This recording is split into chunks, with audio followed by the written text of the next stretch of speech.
Hi, this is Marco, and today I'll be reviewing Cuscen's centric business platform. To begin, in the dashboard, we have a comprehensive overview of the company's financial status at a glance. On the top, we have the key financial metrics like cash balance, account receivables, account payables, along with summaries of assets, liabilities, equity, and revenue. Below, there are detailed breakdowns of the cash balance with account and balances. The bar charts comparing different accounts. This section provides real-time data to make informed decisions quickly. Additionally, we have a net income by month chart that displays the net trend over time, helping us track profitability and financial health. This is our approval list module, which streamlines and manages various documents waiting approval. It categorizes documents by types such as AP prepayments, purchase orders, and purchase requests, and provides essential details like the reference numbers, project, description, total amount, who created it, and approval status. This centralized location for approval items ensures nothing gets lost in the shuffle and allows for quick action on pending items. Here we have Task to Do Finance Dashboard. It is designed to keep all finance tasks that need attention. You'll notice the difference between purchase invoice and sales invoice, with a tally on the top indicating the number of tasks. Each entry provides document number, date, associate project, and total amount, enabling the finance team to prioritize tasks and manage workflow efficiently. The Task to Do inventory dashboard focuses on inventory related tasks that are pending completion and indicates the number of tasks related to material issues and receipts, offering a quick summary in the header. The detailed list provides information about the type of document, the document number, date, and related project details, along with total quantity and amount of items involved. This dashboard helps the inventory team stay on top of all its tasks in, to maintain accurate stock levels and fulfill orders promptly. Next, we'll be going to configuration, setup dropdown, and to begin in this screen, we have the group company setup. This section is designed to manage and maintain the details of different groups within the company. It allows for creation and editing of groups entries. Ensuring all associate companies are organized under the correct grouping.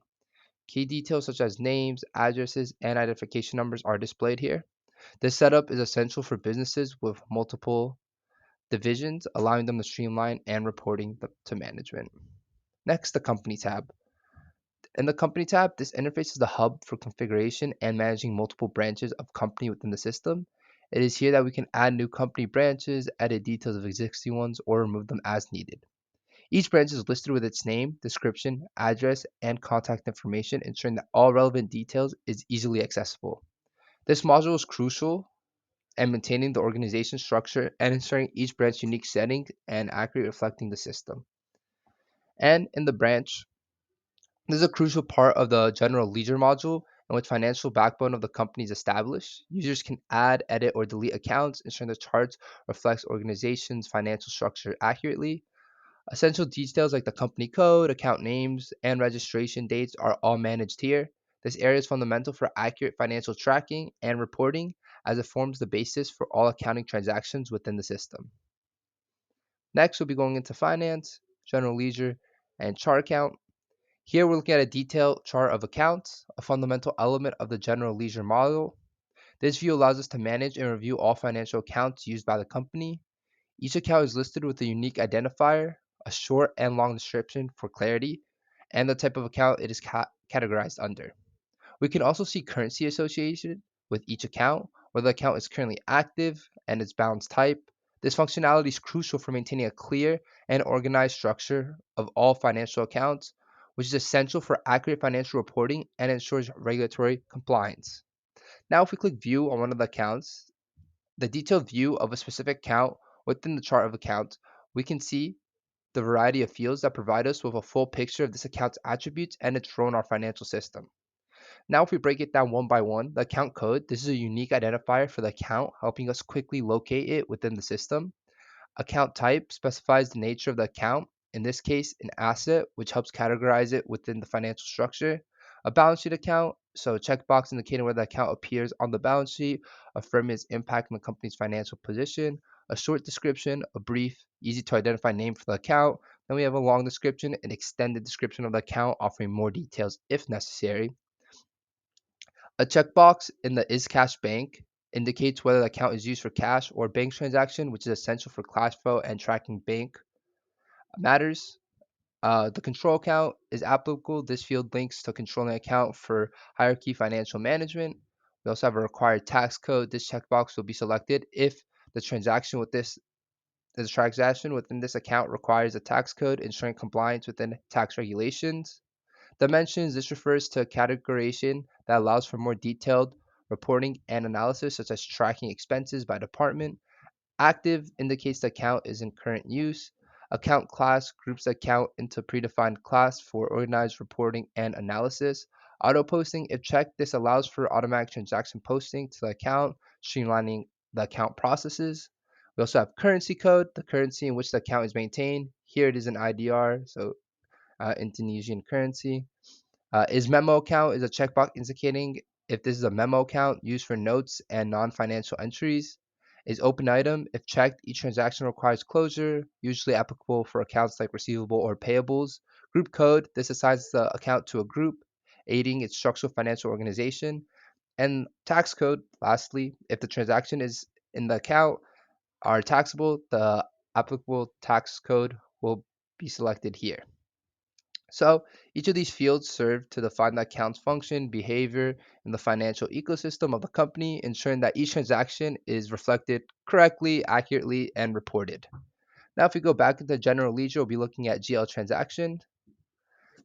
Now, on the general adjustment screen, where adjustments in the general ledger are recorded and managed. This area is vital for correcting entries, making end of period adjustments, or accommodating any non-standard financial transaction. As with the GL transaction screen, we have a list of journal entries, batches, and have batches that have been posted. You'll see familiar columns like batch number, status, leisure, module, which carry over same functionalities for consistency and ease of use. The posting period and posting date are crucial here, as journal adjustments often relate to specific financial period and dates. The original doc ref and description fields provide a reference to original document and necessitate the adjustment and brief explanation of adjustments made, ensuring transparency for financial reporting. Users can utilize the period, from date, and to date to filter the top to locate adjustments made within a specific time frame, enhancing the efficiency of financial audits and reviews. And that's about it for the GL transaction. Next, we'll go into GL clearing. On this screen, we handle what's still pending in accounts, like payments we need to collect or bills we have to pay. So the posting date, the day we're looking at for open items. Reference, this is our shortcut to specific transaction. Account code and account description tell us what kind of transactions we're dealing with, like prepaid expenses for rent here. Branch and project show us where the transaction is coming from and which projects it's linked to. Status, this one's important. It tells us if something's still open and needs actions or if it's closed. We also have currency code, which let us know the currency of each transaction. This screen is super useful to keep track of what's still going on in our to-do list money-wise. Now if we click add, here we're setting up a clear transaction in our general ledger. First, we choose the account we want to work on from a list that shows different expenses and payments. We've got filters like posting dates, projects, and status to help us find exactly what we're looking for. Once we set these filters, we'll see in the list transaction that match our criteria. It's about making sure we're working on the right items. Now, if we click next, after selecting our transaction, this screen is where we confirm that everything balances out. We've got a list showing each transaction details. There's columns for marked, where we tick off the transaction that we're clearing. We can see the original document reference, the year, branch, project for each one, ensuring that we're precise with our with what we're clearing. On the right, we've got currency and amount involved. Our goal is basically to make sure that the debts and credits match up, and once we do, we can finalize the process by saving our work. In the project account overview, we manage financials and different projects. Here's what we can do. Use the from date and to date to focus on specific timeframes. Project code to help us identify projects. Status shows where the project stands, whether it's open or in progress. Description, customer, and project manager fields tell us what the project is about and who the client is and who's running like the show. Total income, total expense, total margin give us financial summary on how much we're making, spending, and profit. This screen is empty right now, so we don't have any active projects, but we can add a project to see how it's work by clicking add. After clicking add, we come to this screen to input details of a new project. Here's the breakdown. Basically, you have the project type and project code, which lets us to find the kind of project it is and give it a unique identifier. You have the document date, it's today's date, and we can set start date and end date for project duration. Branch and customer drop-down links, projects, link project to specific parts of our businesses and the clients we're doing it for. We can describe the project in the description. Total income, total expenses, and total margin will autofill as we add financial transactions related to this project. Internal project is a checkbox to mark if this project is not for external clients. Project manager and other fields like billing rule, WIP account help us manage who's in charge and how we handle billing and work in progress financially. Once we fill out the details, we save it and it'll show up in our project list. This feature helps us keep our project financially organized and super transparent. Leisure revelation. So the leisure screen is where we adjust the value of foreign currency accounts due to changes in exchange rate. It's essential for maintaining accurate financial statements. So the filtering section, we decide what to revalue by selecting from AR, AP, or GL. We can also target specific adjustments like unrealized gains or losses. Posting session, here we specify the journal type and posting date of the uh, revelation. So run to test, a dry run without affecting the books, which is great for double checking our work. Reverse on next period. If we expect the exchange rate to fluctuate soon, we can set up a reversal entry for next period automatically. We also have the batch number. This is where we'll see the batches of the entries. We can review them to ensure everything looks right before finalizing it. This process ensures that our financials reflect the true value of our international assets and liabilities. Next, we'll be looking at month-end closing. The month-end closing screen is crucial for ensuring our financial records are accurate, complete for the period. It's a checkpoint to verify that the transaction for the month have been entered and processed before we move on to the next month. So to start off, we have the closing date. We set this as the last day of the month we're closing. Run to check test. This option allows us to simulate the closing process to catch any issues before making it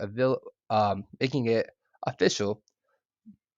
And then we also have the run to close actual, where we're ready to ensure everything's in order. Checking this will perform the actual closing of the month. Reopen, if we need to make adjustments after closing, we can reopen the month here. This table below lists transactions with their module, document dates, references, and descriptions showing us what's pending. Pending descriptions give us a heads up on why something hasn't been closed out yet, like a shipment awaiting invoices. We need to address these before we can close the month. Before we run the actual closing, we'll review everything to make sure no transactions are left hanging. Once we are set, we'll complete the month end process and our financial records will be ready for a new month. That's about everything for this tab. Now we'll be going into the account receivable dropdown and we'll be clicking on sales invoice. This is where we manage all sales invoices. It's a key part of account receivables, processes where we track what we've built to customers and what we're still awaiting payments. So we have period and date filters. This helps us sort invoices within certain time frames, like all invoices sent out this month or last week. Invoice number, every invoice gets its own number, so it's easy to keep track of. Status, this shows whether an invoice is open, meaning it's been sent out but not paid yet, or closed, meaning the customer has paid us. Branch tells us which part of our business sent the invoice. Project, if the invoice is related to a specific project, we'll see it here. Posting period, this is the accounting period where the invoice was recorded. Invoice date, this was the day we sent the invoice to the customer. Customer code and name, who we sent the invoice to with a code for our records and the customer's name for reference. Now we can add, view, edit invoices right from here, which keeps our billing processes running smoothly and ensuring we stay on top of our receivables. If we click add, and this we create sales invoice screen. We're putting together a bill for a customer, and I'll walk you guys through the key parts. So we have the invoice type and number, which sets the kind of invoice it is and gives it a unique number. Invoice date, the day we're issuing the invoice, of course. Period, the financial period to which the sales transaction belongs. Customer, who we're billing with the specific code of our records. Branch tells us what part of the business is handling the sales. Currency is which we're billing to. In this case, it could be US dollars. Payment terms, when we expect to get paid, like net 30 days. Project, if the sales part of a bigger project, it goes here. Down below, we've got line items. So net amount, the price before taxes or discounts, amount, the final amount we're charging, segments, if we need to categorize sales for reporting, we use this, tax category and code, the tax rate that applies to sales, which is here to value added tax 10%. As we fill this out, we can see any details needed, like discounts or special notes. Once everything is set, we hit save and our invoice is ready to go. Thank you guys for listening to my short demonstration on this very in-depth software. This is just a piece of what the financial aspect has to offer, as well as the accounting modules. There's much more to show. Thank you for listening once again. This was Marco.